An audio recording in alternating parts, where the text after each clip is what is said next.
welcome you to the Crimson Tide Sports Network and welcome to Crimson Drive, presented to you by Coca-Cola. This show is live each Thursday at 2 p.m. Central on our Facebook, also archived on our YouTube channel, and it's discussing the latest in Alabama athletics with one-of-a-kind content, and that is certainly the case today. As we'll start to take a look at our headlines, we have our smart board provided to us by RJ Young, and we'll start looking at our headlines for today, starting with what is coming up on the show. And again, RJ Young is the official technology solutions provider of Crimson Drive. Coming up first, we'll be talking with Jaden Shackelford of the Alabama men's basketball team. We'll be talking about his decision to return to the basketball team after entering the transfer portal earlier in the summer, but he's back and he'll be with Crimson Tide coming up this year. So a one-on-one conversation with Jaden Shackelford, the first time he's really talked about his decision to come back, will be coming up in just a few moments. We'll also be talking with Peter Burns of the SEC Network as he recaps SEC Media Days, plus looks ahead to the possibility of Texas and Oklahoma joining the Southeastern Conference. Those are two softball powerhouses as well. We'll be joined in our final segment by the head coach of the Crimson Tide softball team, Patrick Murphy, who's on the road recruiting right now, so he joined us on the phone talking about everything with his program, including possibility of Texas and Oklahoma joining the league. Talking some football, we'll go into the headlines with the Crimson Tide football team. Earlier this week on RollTide.com, they announced all of the official celebrations and team recognitions they will have coming up throughout the year, including homecoming will be October 23rd at Bryant-Denny Stadium against the Tennessee Volunteers. The national championship team of 2011, yes, it's been 10 years since Alabama defeated LSU in the Sugar Bowl BCS championship game down in New Orleans to win the national championship. They'll be recognized against the LSU Tigers coming up on November 6th, and then Senior Day at Bryant-Denny Stadium will be November 20th against the Arkansas Razorbacks. Taking a look at Alabama men's basketball, and again, we are so thrilled that Jaden Shackelford will be joining us coming up later on in the show today. Tonight, we'll be glued to the television on ABC and ESPN to watch the 2021 NBA Draft. There's a good possibility you could see three names called for the Crimson Tide: Joshua Primo along with Herbert Jones, and then John Petty. Also a strong possibility that he'll be living out his dream as well in the NBA, so we'll keep an eye on that tonight. Also, the SEC announced all the home and road opponents Alabama will have. Not the official schedule just yet, but we know all the teams Alabama will be facing at home at Coleman Coliseum and then on the road throughout the year. And then some really notable games at home coming up at Coleman. Auburn, LSU, great rematch of the SEC Tournament Championship final there, as well as Kentucky and Tennessee, all coming to Tuscaloosa coming up this year. And as I mentioned, Jaden Shackelford will be joining us in just a few moments. Now taking a look at some headlines across Alabama athletics. The baseball team, Brad Bohannon, starting to round out his coaching staff. We already had the addition of Matt Rada joining the staff as the hitting coach for the Crimson Tide, and now Hunter Morris, who played college baseball at Auburn under Coach Bohannon. He has been added as a volunteer assistant to the staff. Then Alabama as well named the best in college sports by CBS Sports. You just think of all the championships the Crimson Tide won during the 2020 to 21 school year. Football, men's basketball, softball, great years in women's basketball, baseball, track, swimming, you name it. Alabama with a tremendous year, and they win that honor from CBS Sports as the best in college sports. And then the Olympics keep rolling on. The Tide in Tokyo. The Olympics coverage is available on RollTide.com, taking a look at how all of Alabama's former athletes, current athletes are performing at the Tokyo Olympics. So that's certainly good to see, and congratulations to all of Alabama's Olympians. As I mentioned, Jaden Shackelford earlier this summer went in the transfer portal, ultimately decided to return to NATO's basketball team for this upcoming year. Here's our conversation, a one-on-one with Jaden Shackelford. Joined now by Jaden Shackelford, still out west in California. Jaden, it's 94 degrees right now in Tuscaloosa. Is it hotter out there in Southern California at the moment? Yes, it's hotter out here right now. Super hot, actually. It's been hot since I've been home. So 94 is a lucky day out here. Dry heat, right? Yeah. Well, it's great to see you. We're certainly glad about the news we heard last week about your intention to return to Alabama for your junior season. I just want to start off by asking, after the Sweet 16 game against UCLA ended, what's your summer been like? It's been, nothing but work, Right after that game, it just added fuel to the fire and motivation for me to work harder, trying to take this team this year to that same stage and even farther, So, it's just been nothing but work, locked in the gym with my dad since I've been home. And you know how that goes, just trying to get better each and every day. And of course, as soon as the season ended, you did talk about how you wanted to go through the NBA draft process while maintaining your Mhm. college eligibility. What'd you really learn Yeah. during that time? I learned a lot. It was a good process for me to go through, for me and my family to get a lot of feedback. So I did my workouts, and I got a lot of good feedback. It was good for me. What was some of that feedback? What were people telling you about your game? And did you learn anything new from that? Right. I got some good feedback. I got to be more of a decision maker. That's a big thing for a lot of teams. They want to see me be more of a decision maker with the ball in my hands. Just being more consistent. That's always a thing that NBA teams want to see is consistency. So I'm definitely working on that. It was just honing in and just making sure I'm a leader each and every time I step on the court, which I take pride in. So, and of course, always improving on the defensive end. So there was a lot of things to pick at. So I just got to continue to build myself up and just learn from the process and showcase it throughout the season. Was it mainly just NBA front offices or GMs, scouts, executives like that? Or were there some players and coaches mixed in as well? Mostly front office type, for the most part, but there were some coaches. And was it cool and exciting to kind of get to talk to them for the first time about your game? Nah, yeah, for sure. It was a great experience, and it felt good to know that you're being seen on that level. So it just kind of motivates you. And obviously, there was some time for you as well in the transfer portal. Did you kind of learn anything else about your game when you talked to some other schools during that time? Yeah, it shows you that like people are watching you all the time. So a lot of other coaches that reached out to me, were already familiar with me and how I played and things like that. So I guess it kind of showed me a few things about myself, for sure. And ultimately, when you sat down with your family and kept thinking about what you wanted this next year to look like, what made it important for you to return to Alabama? Um, it was just it felt right.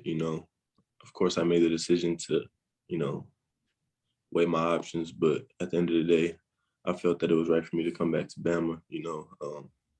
I've kind of built something my first 2 years there, and I feel like it's only right to come back and finish what I started. So the guys on there, we're all good. We talk all the time, and I talked to the coaching staff. They didn't let up on me. They continued to recruit me even throughout the process. So I just feel like it was right. What was that moment like when you did call Coach Oates about your final decision? He was pumped, especially Petway. He was super pumped. But he was bouncing all around the office, probably running up and down the halls. Yeah, he called me screaming, "Let's go!"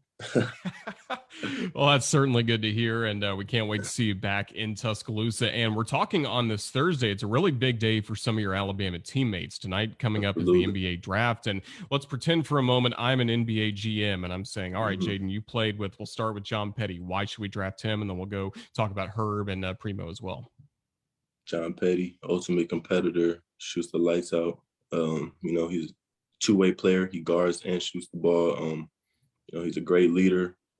He's very seasoned. He's a veteran guard who's played college ball for 4 years, and you're getting a guy who's going to come in and give you what you need. Herbert Jones. Herbert Jones, ultimate leader, going to do everything you ask him to do. Elite defender, improved shooter. He's really improved his offensive skill set this past year. So, with Herb, you're getting literally everything you can ask for. He's going to change any team he goes to.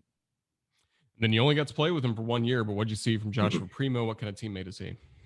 Primo's a great teammate. He's a worker. He's in the gym all the time, every day. He can shoot the ball very well. He's improved decision maker. So, he has a lot of potential, a lot of upside, being so young. So I feel like any team that takes a chance on him will be fine because, he works hard and, he's gonna be great.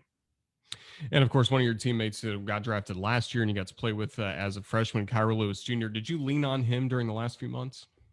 Yeah, I know. I talked to Kyra a few times. He asked me how the whole process was going, like when I was going through the whole NBA stuff. So, I talked to him a few times here and there. So, he was always there for me for sure if I needed him. Now you're getting ready to come back to Alabama for your junior season, get to keep playing in Nate Oates' style of play. And just how much hmm fun as a player that likes to score? You obviously led the team in scoring last year. How much freedom do hmm you feel playing offense in this system? Uh, it's a lot for sure. he doesn't really like to slow down too much, as you know. So, if we're getting up and down the floor and playing, you feel pretty free, honestly. You get up and down the floor. As long as you're guarding, he wants you to go. So, it's a lot of freedom in our offense, being able to shoot the three and things like that. So, that's kind of what he wants too. So he wants you to feel free and be able to go at times. So.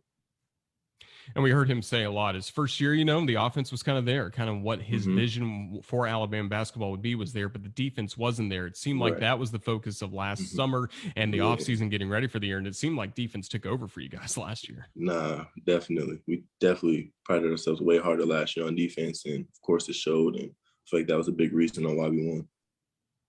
Certainly was. And what are you going to take? What's your one lasting memory from this past year? Is there a game that stands out, kind of a final moment, a locker room celebration that really stands above the rest?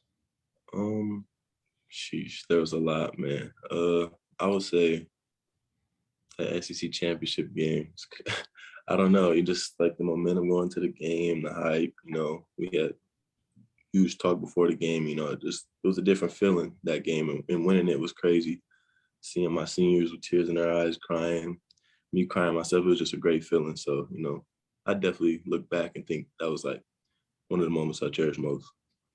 Well, you guys are going to get championship rings based on that and the regular season championship. That was announced. It'll be coming up during the football LSU game. You got to be pumped for that.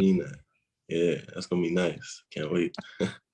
Another question. I've been watching the basketball tournament, seeing what Coach Hodgson, Coach Bauman, and I call him Coach Bauman. Adam has been director of ops now and scouting, but you got to be thrilled for what they're doing with the Buffalo guys. Nah, yeah, it's crazy. I've been watching every one of their games. That blue collar is basically what they're doing.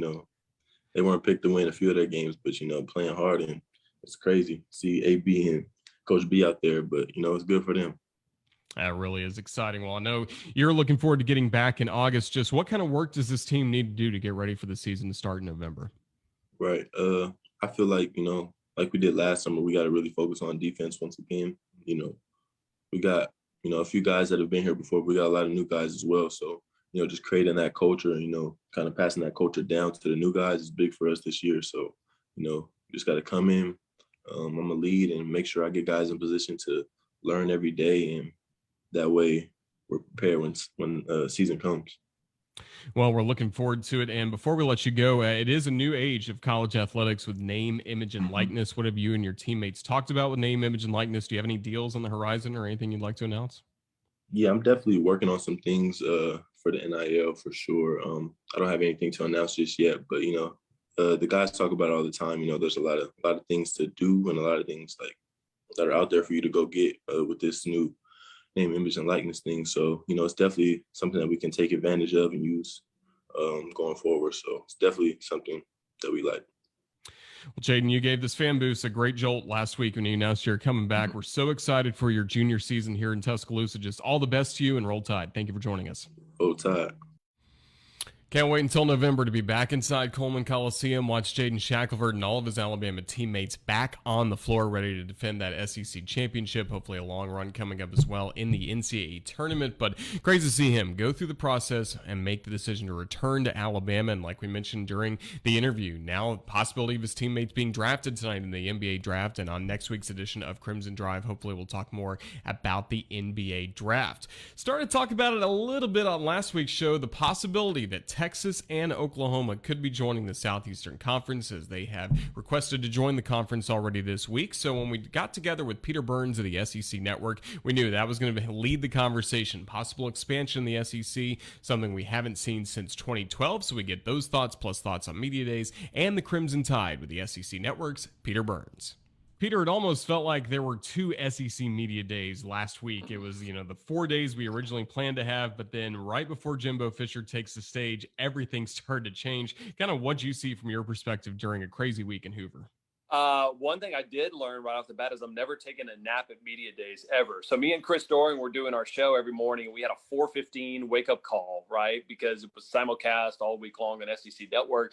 And at one point I was like, you know what? I just got to lay it down. For 20 minutes, I wake up to like 7 missed calls and about 43 text messages. And I wake up thinking, oh my gosh, like, did something happen with the family? Like what is happening? And sure enough, you see the news that broke about the potential for Texas A&M or Texas and Oklahoma to enter the SEC. So yeah, you're right. I mean, again, we already knew it was a wild offseason with name, image, and likeness, transfer portal, immediate eligibility, a potential for a college football playoff expansion. And 8 coaches making their debut with their respective schools over at media days, and to have this kind of bombshell dropped in the middle of it, it has been great for sports radio content. We'll put it that way, to say the least. Yeah, can you remember a college football offseason being quite this busy? I mean, last year was kind of different with the pandemic. Would we play or would we not? But I mean, this year's been crazy. Yeah, I mean, because there's so many different tentacles that kind of change college sports, and a lot of times you don't see this earthquake, right? This seismic change in college sports. It slowly changes, right? Like cost of attendance was a small change, and then going from 1 signing day to 2 signing days changed the game a little bit. But to see all of these forces converge at the same time, it just goes to show you, like, these are historic times. And now the SEC, Alabama, fans, the TV networks, everybody's trying to figure it out while all these changes are being made. And, we want to have the answers right now because that's how we are in society. But a lot of these things are still in the process. And it's kind of fun to talk about, at least, to say the least. Yeah, so Texas and Oklahoma have officially notified the SEC office they want to be members of the SEC. What excites you the most about bringing those different schools in? I know you've spent a lot of time in Big 12 country in Texas before. What excites you the most about the possibility of this becoming a 16-team league? Yeah, I mean, just think about when we go back and look at some of these, like LSU Texas last year or in 2019. What a great game that was. And I go back to Alabama and Texas in the Rose Bowl. I was there covering the Longhorns back in the day. The big question was, had Colt McCoy not got injured, but Greg McElroy still had won that game? And I give Greg hell about that all the time. But it's just the brands, it's the history, it's the rivalry. And Texas A&M, and we talk so much about it in football, but I look at it as the anchor of the SEC network, and I think, oh my goodness, we just got, Oklahoma softball in our conference. I mean, think about that. And, the rivalry between that and Patrick Murphy has been fantastic. You look at gymnastics and how Oklahoma has been incredible at that. Basketball is going to get better. Men's and women's golf is incredible. So while I know a lot of the casual fans, and myself included, we salivate over these brands and games we'll get it for football, it's more of you got an opportunity to add 2 of the historic brands and a lot of really good other sports to what I consider the best conference in all of college athletics. Is Franklin Barbecue the place to visit in Austin on everyone's first trip over there? Or is there another hidden gem you love? Franklin is good. The thing is that Austin, for those who are going to be eventually making the road trip, if this happens in 2025 or previous to that, Austin's just one of the more unique cities. And truly, they just added a soccer club. But other than that, Austin's just like SEC schools, where it's like, this is your pro team. Like, this is who you pull for. And it's the same thing with Norman. So that's why it fits our college place. So, yeah, I mean, Austin is unlike any city. It has kind of a party atmosphere and Texas atmosphere of what Nashville is, but it also has, the motto for the longest time in Austin was keep Austin weird. And it's a little bit of a different thing. I mean, it was weird for me today. On my show in the commercial break, I followed Texas football and Oklahoma football beat writers and their official Twitter accounts. Like, Matthew McConaughey at one point is probably going to be like cutting a promo for the SEC network. Like, this is just blowing my mind at this point. All right. Look forward to seeing that. You guys also had the graphic released, heard around the world, I want to say last week, when you guys came up with the pod system on SEC this morning. Again, not official. You guys were just trying to make some content, but it was interesting. Why'd you guys have Alabama, Auburn, Tennessee, Vanderbilt in one pod? Yeah, I mean, I think we kind of looked at it is kind of said, all right, if we're going to do this, what are regionalized, if you're not going to have a true East or West and you went to a pod style, where you got 4 teams in a pod, can you do it break down on landscape, right? So you'll have Florida and South Carolina and Georgia and Kentucky all in that East. And, for Alabama, you'd have those with Auburn and Tennessee and Vandy. And then, LSU would be with Texas A&M and Ole Miss and Mississippi State. And then you'd have Missouri, Texas, Oklahoma, and Arkansas. I'm like, those are pretty much natural kind of regional rivalries. And so you'd play everybody in your, pod, and then you would play 2 schools from every other pod, and you would flip that the next year. So basically that means we wouldn't have to go 10 years before seeing Auburn visit the Swamp, right? Or, Alabama, go out to Gainesville. Like, we'll finally get an opportunity to see this upcoming season. So, now that would make you go to 9 conference games. But I think that we kind of saw how good the product was when we just had not only conference games last year, the pandemic, and it opened our eyes going, well, we never really had, quote unquote, a bad week. So again, I don't even think that they've even discussed that as far as in the league office of what that would look like, because the dust hasn't quite settled about what teams are in, and if this, and they add more down the road. Well, let's get back to the 2021 season. We mentioned last week you were in Hoover for SEC Media Days. Who are some of the newer coaches or just people you enjoyed seeing the most last week as we get ready for this upcoming fall? Yeah, I mean, I had an absolute blast over the last year and a half of getting to know Eli Drinkwitz. He's been a part of our show over, the Missouri head coach, since he joined. And, I always knew he cut through. And, at the way they beat LSU last year, and just kind of a swagger. He's almost kind of like this Steve Spurrier thing working for him that I knew people, once they finally got an opportunity to be exposed to him on a big national level, like Media Days, they were going to love, and he delivered. I thought Josh Heupel did a pretty decent job because I felt like he was excited about it. Mike Leach is Leach. We knew he was going to be a little bit different. I mean, when he came in, he goes, all right, well, I don't like speeches, so questions. I mean, it was so on brand for Leach. Lane having the $1 million deal for Bryce Young and the drop of it. I mean, it will go down as maybe one of the most memorable SEC Media Days that we've ever had. So, and a lot of it had nothing to do with football, right? I mean, I can't imagine. I've never left an SEC Media Days where the storylines were not about football 101. It was more about the game and the sport and college athletics itself. So much chatter is out there. So again, it's hard to get back to the teams and what we're looking forward to this fall. But on the field, what do you want to see from the Crimson Tide? Any kind of unanswered questions you have leading up to training camp? I mean, every time I have a question about Alabama, they're like, really? You think I haven't figured this out? I mean, it's truly impressive. I mean, you think about how much things have changed, and yet they stay the same. I mean, I use this saying on my show all the time, is that Alabama football, it's the same throne. It's just new dragons, right? Like, you're just figuring out who's going to be the next Devontae Smith, or who's going to be the next Tua. And so for me, it's just the brilliance of Nick Saban to build a foundation both on the football field and really, I think more importantly, behind the scenes, from being lockstep with Greg Byrne in the administration to his coaches, his staff. And, a lot of teams, take LSU, for instance, they want to do what Alabama does, which is not rebuild, just reload. And it goes to show you how hard it is to do that. And so for Saban to build something that is more plug and play, that coaches come in and you learn the Alabama way of dominance, and it just continues to run, is impressive. I mean, the big question for me, obviously, is Bill O'Brien calling it with Bryce Young, and if Bryce is able to take that leadership role. Because think about it, even though Jalen Hurts was kind of quiet, he was a leader that was respected. Tua was the same way. Mac Jones was that way. Is Bryce Young ready to take that next step?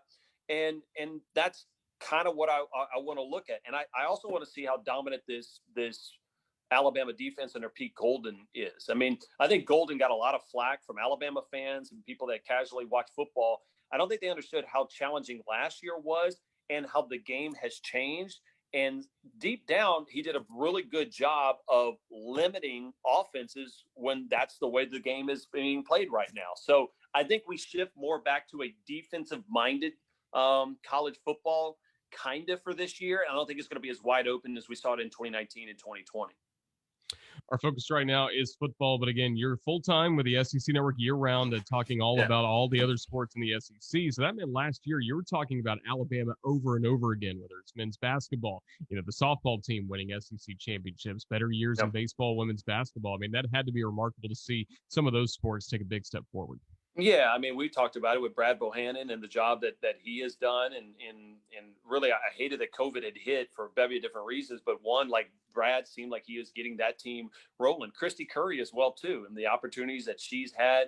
Men's and women's golf has always been strong. I mean, again, top to bottom, if you look at where Alabama was 15 years ago, not only just football, but just kind of where you're at. Even when we started the network in 2014, you just see constantly a stable, leadership from Greg Byrne and a stable athletic department that just continues to get bigger. And, when I travel across the country, and do events, people want to talk about Alabama, right? Like they, as much as they talk about maybe LSU and some other, it's always about what's it like with Alabama. And to think about the name branding that has been built over this last probably 15 to 20 years in Tuscaloosa, it's incredible. It's the greatest ad campaign. I mean, David Shaw just talked about that a couple of days ago, right? When name, image, and likeness, and he goes, that's not a Bryce Young deal. That's not, is that fair market value? He goes, no, that's Alabama value.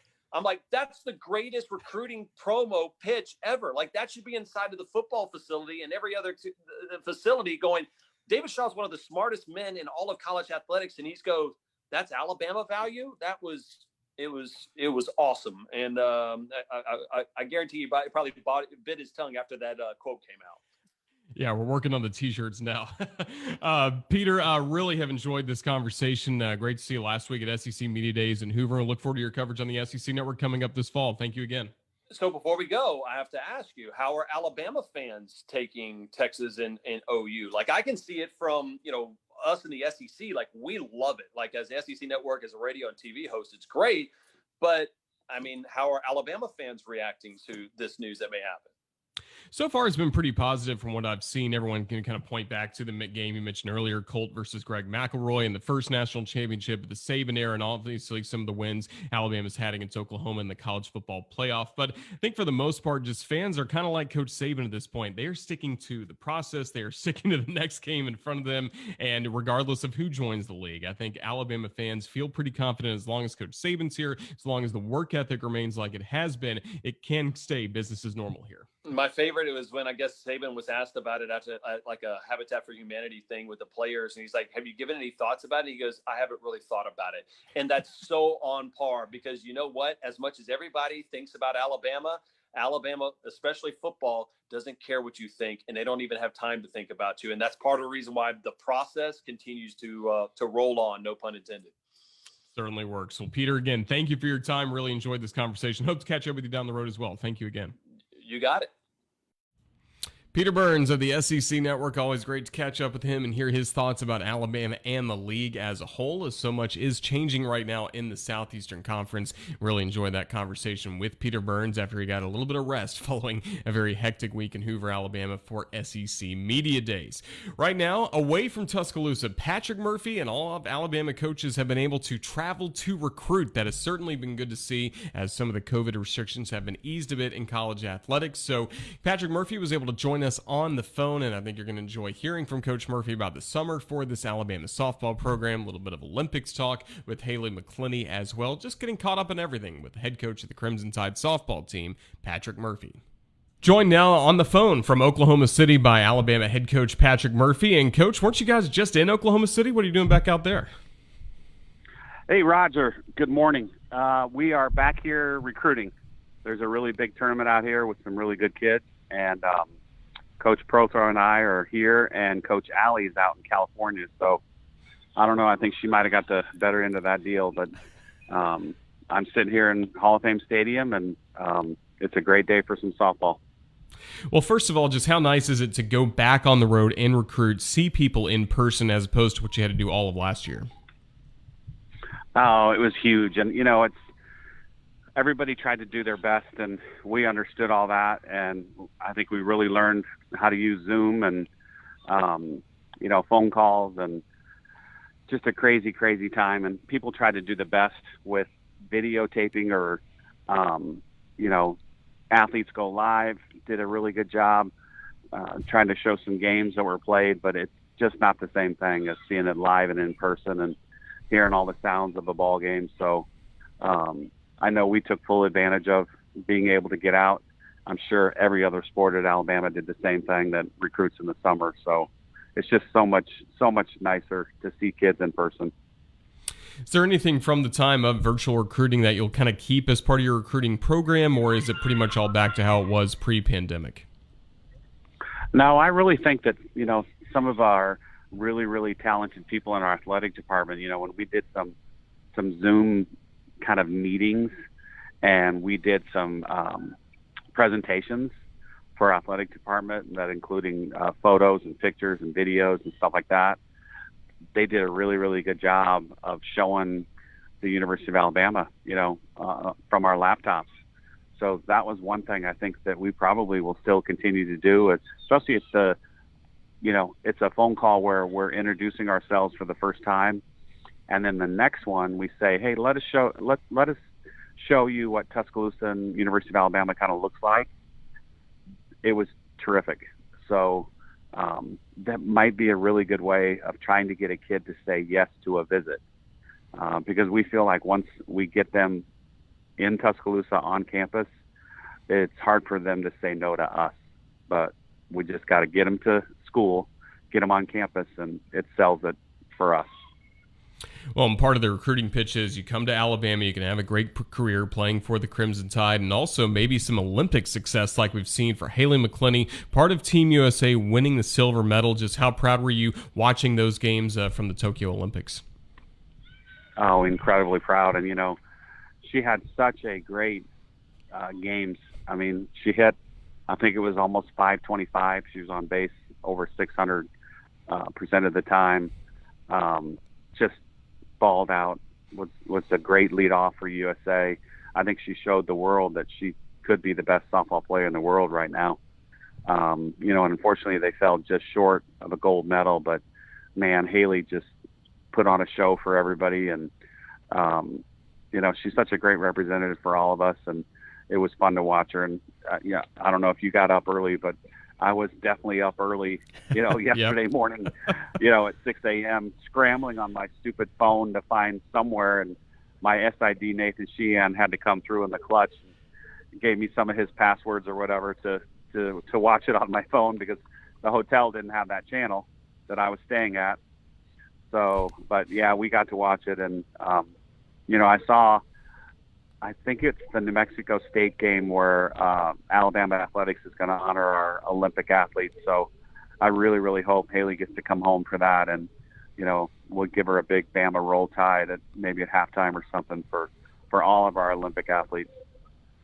Well, that certainly sounds good. We're all very proud of Haley McClenny, representing Alabama and Team USA, of course, in the Tokyo Olympics. And you had the Olympics competition. That was big. But also, you're right back in Oklahoma City, where the season came to an end just a couple months ago. Just any emotions you feel like getting back to OKC and seeing what was a really successful season for Alabama back in that stadium?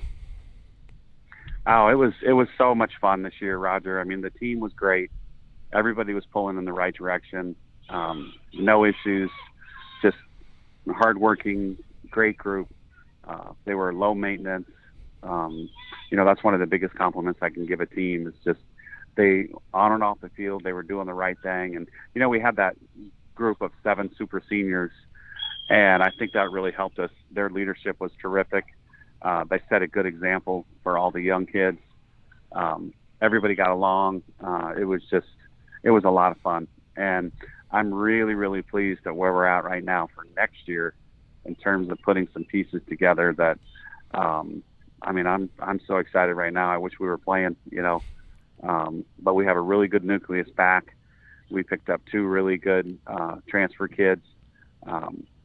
So it's going to be fun. And our freshmen that are coming in, they all had really good summers. So every time I got to see one of them play, I was even more excited.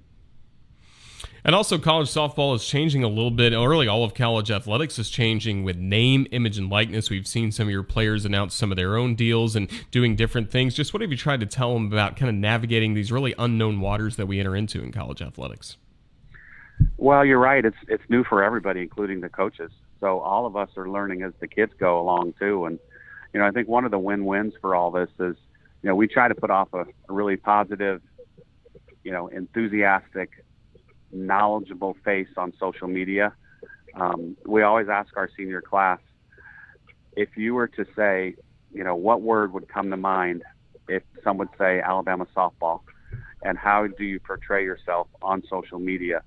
And it's usually classy, it's educational, it's motivational, and I think it even helps us even more in terms of helping a kid for her future, because you don't want to put something bad on there that maybe a future employer is going to see and question, maybe the character of the young lady or the young man. So, and now it's a win-win for everybody, because now they start their brand like right now. These kids that are coming this fall, they're starting their brand on their social media platforms, and people are looking at it. And we've said it for a long, long time, but now I think they're really going to start to believe us, and I think it's going to make a difference in a lot of the social media platforms that they're using. It certainly will. So name, image, likeness, something that's new this summer that we're talking a lot about in college athletics. And, Coach, we're also talking a lot about two schools that have requested to join the Southeastern Conference, Texas and Oklahoma. A lot of conversation's been about football, but softball fans know those are two of the better softball programs in the country. Alabama's had some great games, the Super Regional against Texas a couple years ago. Oklahoma all throughout the years. Just what would be your reaction if those schools indeed join the Southeastern Conference? Well, the last time we expanded our conference with Texas A&M and Missouri, the two schools, the combination of the two schools, the best sport that joined was softball, without a doubt, because both of those schools had really good softball programs. And if you were to ask any athletic fan that knows college sports, if you would say, what's the best sport between the two, I really believe that they would say softball again. Unfortunately for me, but probably, really good for SEC softball. I don't know if everybody's going to say that in our league. And it is going to be interesting if and when it truly happens. But again, college athletics is changing all the time. And it's one of those things where, if it happens, it raises the bar for everybody. And, those really, really good teams, I think, are going to continue to be really, really good. And we're going to find a way to compete. Certainly will. And Alabama, of course, winning the SEC tournament on their home field at the Rhodes House, part of a great 2021 season. I got to ask, what's kind of the next steps for your program? As again, you're on the recruiting right now, but what's it going to look like in Tuscaloosa coming up in August as we get ready for the return of school? I think we are going to work our butts off in terms of being a more complete athletic team in terms of speed, movement. We really want to create really good athletes, and our strength staff and our training staff, they know that. So we're going to work on being better athletes all fall. And that's why I really appreciate being a spring sport, because we get to do those things for, 4 months.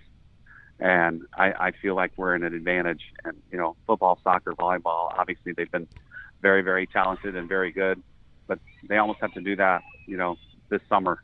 I get a whole semester to work on that stuff.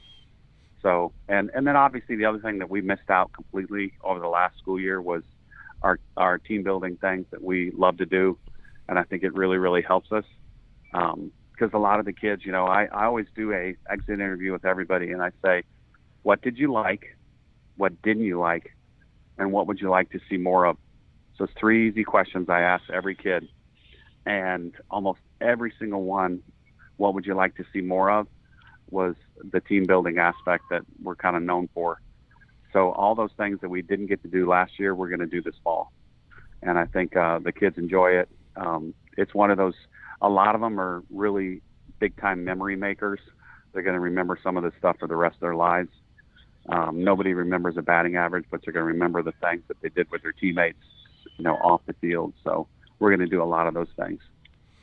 And you also hopefully will have more success in the classroom. This past year was one of the best we've seen. Really, you could say that about a lot of Alabama athletics, but individually, your student athletes had tremendous years in the classroom. I mean, it's unbelievable, Roger. I'm not in school. I'm middle-aged, and there were some times where it was really tough for me and during COVID and all the things we had to do. But for these young ladies, they just were terrific in the classroom, and I'm proud to announce that 4 of them were academic All-Americans named today. 3 were first-team academic All-Americans: Bailey Hemphill, Kaylee Tao, and Montana Fouts. It's her first time. Bailey now becomes our first 4-time academic All-American, and she was actually the academic All-American of the year for the sport of softball. So, and then Alexis Mack was 3rd-team academic All-American. So just credit goes to Jenny Sanders, our academic advisor, and all the young ladies that, put in the work, because they obviously do. It's amazing what they do in the classrooms and on the field, and that's what we want. We want the best of both worlds. Certainly love to see that. And of course, you've been in Alabama for so long. You're one of ours now, but you're originally from Iowa. If I saw this right on Twitter, are you going to the Field of Dreams game that's coming up in Dyersville, Iowa? Oh, yeah. You got to be excited for that.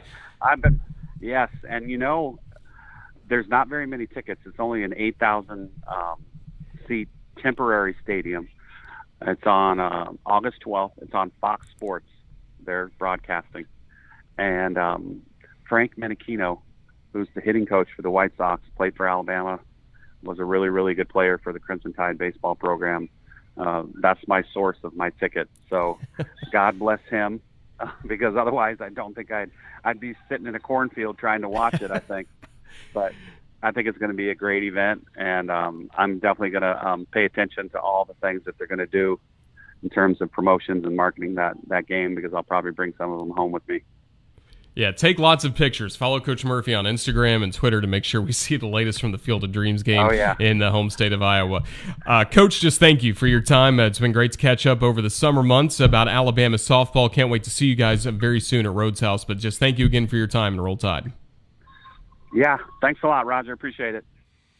Yeah, aren't you jealous of Coach Murphy getting to go to that Field of Dreams game coming up in Iowa? That should be a blast, and really always fun to catch up with the head coach of the Crimson Tide softball team as he is on the road recruiting. And we have had a tremendous episode with conversations with Jaden Shackelford, talking about his decision to return to Alabama for his junior season. Peter Burns kind of giving us everything on Texas and Oklahoma possibly joining the SEC and the big picture of SEC football as we get closer to the fall. And then, of course, the man you just heard from, Patrick Murphy, the head coach of the Crimson Tide softball team. It's going to wrap up this edition of Crimson Drive. It's presented to you by Coca-Cola. Special thanks to our producer, Ethan Carabin, for putting all of this together. And thank you as well for watching this on the Crimson Tide Sports Network Facebook page. If you want to hear an audio version of any of the interviews you just saw as well, make sure you follow the Alabama Insider podcast, available on all podcast platforms. You can listen to those while you're on the go, and we'll be right back here Thursday, 2 p.m. Central for another edition of Crimson Drive, presented to you by Coca-Cola. Until then, have a great weekend. This has been Roger Hoover saying good afternoon and Roll Tide.